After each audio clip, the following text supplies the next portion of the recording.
Salut, c'est Mathéos. Aujourd'hui, on se retrouve pour une vidéo sur l'assembleur qui sera aussi l'introduction de ma série pour apprendre l'assembleur. Alors, avant de se mettre à programmer, je voulais préciser ce que c'est réellement l'assembleur.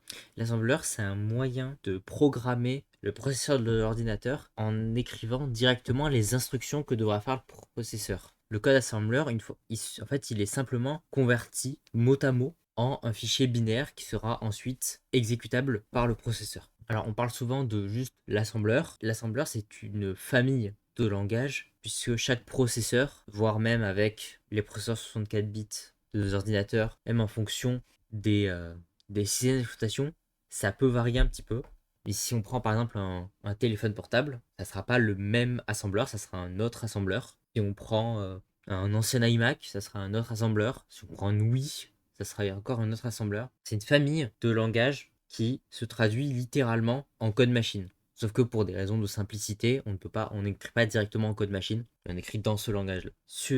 Cette série de vidéos sera quasiment en totalité sur Linux pour des raisons de simplicité. Si vous êtes sous Windows, si vous voulez suivre les vidéos, je vous conseille de créer une machine virtuelle Linux. Vous pouvez trouver assez facilement comment installer Debian. Pour les prérequis, du coup, voilà, Linux. En termes de connaissances, c'est un plus de connaître déjà le langage C ou C++, puisqu'on va retrouver beaucoup de notions du C++ en assembleur. Mais même si vous ne connaissez pas le C, c'est pas grave, vous pouvez suivre quand même le tutoriel. Pour Linux, il va nous falloir trois outils. Donc, vu que je suis sous Debian, je vais pouvoir installer trois outils en faisant sudo apt install. Il va nous falloir NASM, qui va être l'assembleur, va donc traduire notre code en code machine. Binutils, qui va nous permettre de pouvoir faire plein d'opérations sur ce code machine. Et GDB pour nous aider dans l'analyse de notre code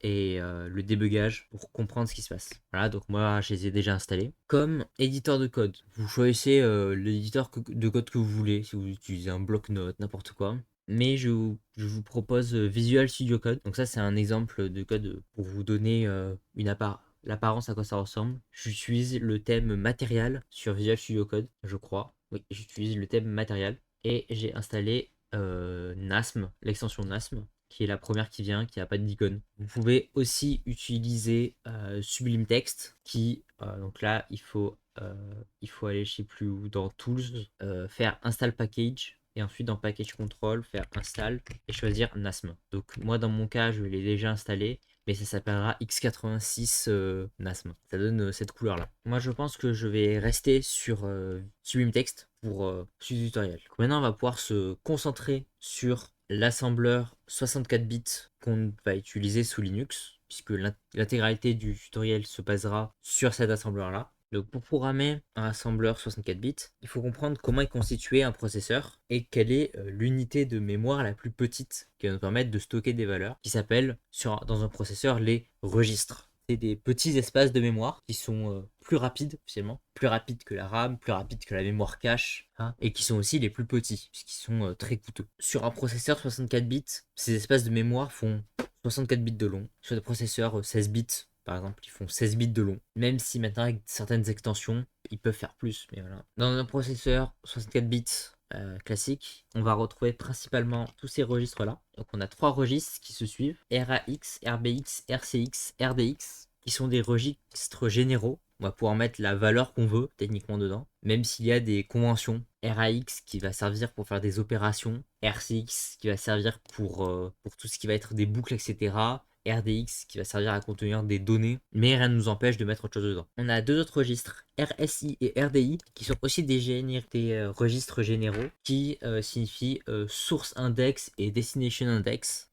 Pareil, on peut mettre ce qu'on veut dedans, même si pour certaines opérations avec des flux de données, les conventions veulent qu'on utilise ces deux registres-là. Le 64 bits ajoute R8, R9, R10, R11, R12, R13, R14 et R15, qui sont des registres généraux. Il y a entièrement généraux, on peut mettre ce qu'on veut dedans, il n'y a pas de convention dessus. Et trois registres spéciaux, RBP, BP qui signifie Base Pointer, et RSP qui signifie Stack Pointer, qui contiennent l'adresse de début de la pile et l'adresse de fin de la pile qu'on verra plus tard. Et pour terminer, le registre RIP, IP pour Instruction Pointer, c'est un registre qui contient l'endroit dans la mémoire où se trouvera la prochaine instruction à exécuter par le processeur. Une fois qu'il aura exécuté cette instruction, RIP sera mis à jour avec la prochaine valeur. Dans notre cas, vu que c'est un processeur 64 bits, qui s'appelle RAX, RBX, RCX, etc. Mais il y a des registres de taille plus petite, 32 bits, 16 bits et 8 bits.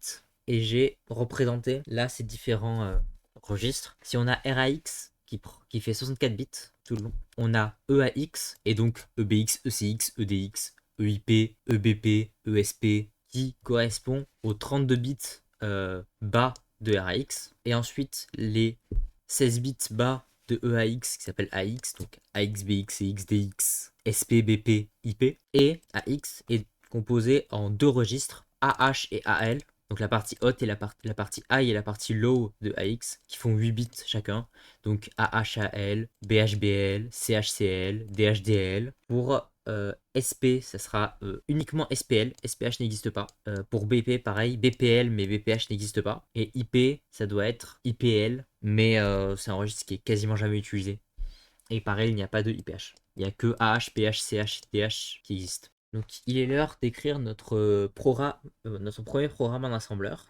Donc on va pouvoir aller dans un dossier. Je vais créer un dossier qu'on va appeler tutoriel. Un fichier qu'on va appeler premier.asm. Voilà. Et on va pouvoir ouvrir premier.asm. Et oui, j'ai oublié de préciser aussi, mais l'assembleur, il y a plusieurs syntaxes différentes pour assembleur. En 64 bits, il y a deux syntaxes principales, AT&T et Intel. Donc dans mon cas, je vais utiliser NASM qui utilise la syntaxe Intel, mais c'est au choix de chacun. Si vous voulez programmer avec la syntaxe AT&T, vous pouvez. Donc pour faire notre premier programme, on va commencer par spécifier à NASM quelle est quelle est la taille du bus qu'on va utiliser, donc taille de bits. Dans notre cas, on va faire un programme en 64 bits. Donc on va taper bits 64. Vous pouvez l'écrire comme ça, vous pouvez aussi l'écrire avec des crochets autour comme ça. Moi j'ai pris l'habitude d'écrire avec des crochets puisqu'en fait ça c'est des instructions qui servent à NASM à se configurer, donc pour le séparer des autres. Je les écris comme ça. On va pouvoir ensuite commencer à écrire. Dans un exécutable sous Linux, il y a en fait différentes parties qu'on appelle des sections. On a trois sections. Donc on a une section qui s'appelle HeroData, qui est une section qui va contenir des variables qui sont initialisées. Par exemple, une variable âge qui vaut 18, une variable phrase qui vaut Hello World, une section BSS qui va servir à contenir des variables qui ne sont pas initialisées. Donc on va dire, il y a une variable âge, on ne sait pas ce qu'elle vaut pour l'instant, mais il y a une variable âge, il y a une variable phrase, il y a une variable nom, mais on ne leur donne pas de valeur. Donc ça, c'est des sections de données. Et la dernière section est la plus importante, la section texte, qui va contenir du code exécutable. Donc nous, pour notre premier programme, on va écrire dans la section de code exécutable. Donc en assembleur, contrairement aux autres langages, il n'y a pas vraiment de définition de fonction, mais il y a un principe de label qui s'écrit sous la forme label, 2 points par exemple. On peut créer un label qui s'appelle Noderios. Et c'est une sorte, c'est un point de repère dans le code qui nous permettra plus tard, plus loin dans le code, de pouvoir retourner à cette partie-là dans le code. Donc, vous voyez, on va avoir du code là ici, voilà. On va avoir Noderios, on va ensuite avoir du code plus là, loin. Noderios en fait ne sépare pas ce code-là de ce code-là. Ces deux parties-là sont à la suite, mais c'est un point de repère. On sait que Noderios il se trouve là ici à la ligne 9. Dans le cas d'un exécutable pour Linux, il s'attend à trouver un label qui s'appelle underscore start, qui est notre point d'entrée. Pour ceux qui ont fait du C, c'est l'équivalent de la fonction main. Et en quelque sorte, c'est l'équivalent. Dans notre cas, on va créer un label start et on va spécifier à NASM en mettant global start que start peut être utilisé par un fichier autre que notre fichier à nous, puisque dans notre cas ça sera Linux. Linux ne se trouve pas dans ce fichier là. Donc on rend accessible start. C'est là on va pouvoir écrire du code et on va commencer avec l'instruction la plus simple qui permet de déplacer des valeurs dans des registres, qui est l'instruction move. L'instruction est pour la plupart des instructions de cette syntaxe, on doit donner le nom de l'instruction, la destination, puis l'origine. Donc si je mets mov rax 12, il va déplacer 12 dans rax. Si ensuite je déplace dans rcx 0x13, qui veut dire 13 en hexadécimal, il va du coup déplacer 13 dans rcx. Et si ensuite je déplace dans rdx rax, prend ce qu'il y a dans rax et on va le déplacer dans rdx. On va juste créer ce programme très simple et l'assembler. Pour l'assembler, on va utiliser NASM. On va lui donner le format. Le format, c'est ELF64. ELF parce qu'on est sous Linux, 64, puisque c'est 64 bits. Notre fichier de sortie, on va l'appeler tutoriel.o et on va compiler et on va assembler le fichier tutoriel.asm. Et je ne sais pas écrire, effectivement, ce n'est pas tutoriel, c'est premier. Premier.o et on va assembler premier.asm. Voilà. Donc il n'y a eu aucune erreur. Donc tout s'est bien passé. NASM, ce qu'il fait, c'est qu'il l'assemble. Donc il prend notre code assembleur et il va le convertir dans un code. Enfin, il va le convertir en code machine. Mais ce code machine n'est pas directement exécutable. Si j'essaye d'exécuter premier.o, on va avoir une erreur. Puisque ce fichier, il va falloir le lier à notre système avec la commande ld. ld, notre fichier de sortie, on va l'appeler premier. Et on va mettre premier.o.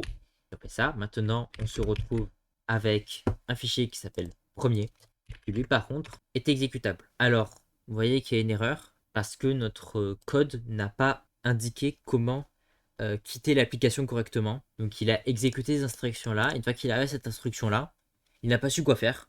Donc, il m'a généré une erreur. C'est pas très grave.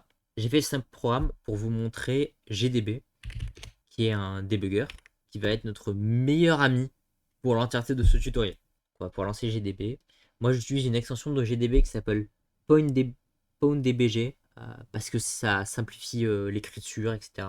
Vous pouvez utiliser PoundDBG, mais il y en existe plusieurs. Il existe aussi GDB-PEDA et GEF, qui sont à peu près tous similaires. Donc pour lancer, on lance GDB et notre fichier. Et la première chose qu'on va faire, on va dire qu'on va désassembler start. Donc en désassemblant start, ça prend le code machine et ça va nous le convertir en code assembleur. Donc là ici, on se retrouve avec, vous voyez là ici, le même code. Alors là ici, il y a EAX qui est du coup, quand on regarde le registre, qui est le registre 32 bits, c'est parce qu'on a, on n'a pas stocké de valeur qui dépasse les 32 bits. Donc lui a estimé qu'il fallait mettre EAX et on verra très souvent EAX quand on déplacera des valeurs. Mais c'est pas grave. Dites-vous que EAX et RAX, ce sera la même chose. Maintenant qu'on a ça, on va pouvoir utiliser breakpoint B, juste B, et on va mettre une étoile pour dire qu'on veut s'arrêter à une adresse et on veut s'arrêter à cette adresse-là. Donc je copie cette adresse-là. Il nous a mis un point d'arrêt. Et si on fait ensuite start, il va lancer le code et s'arrêter là où je lui ai dit. Donc ici, vous voyez une petite flèche pour nous dire qu'il en est actuellement là ici. Ça correspond à notre code avec une flèche qui nous indique où est-ce qu'il en est actuellement. Là ici, c'est la stack qu'on verra plus tard. Et juste au-dessus, on a donc là actuellement l'entièreté des registres valent 0, sauf le pointeur vers la stack qui pointe ici, vous voyez, RSP, et le pointeur vers la prochaine instruction. Donc la prochaine instruction c'est 401 000. Il faut voir que 401 000 c'est bien effectivement notre prochaine instruction. Si j'avance de une instruction, donc avec NI pour dire next instruction, vous voyez qu'il est passé à la prochaine instruction. Et maintenant, dans RAX, il y a bien, alors dans notre cas 0xc, mais si on regarde ce que vaut 0xc, ça fait 12 et nous on a bien mis mov rax 12. Voilà. Si on va à la prochaine instruction, dans rcx, il y a bien 0x13.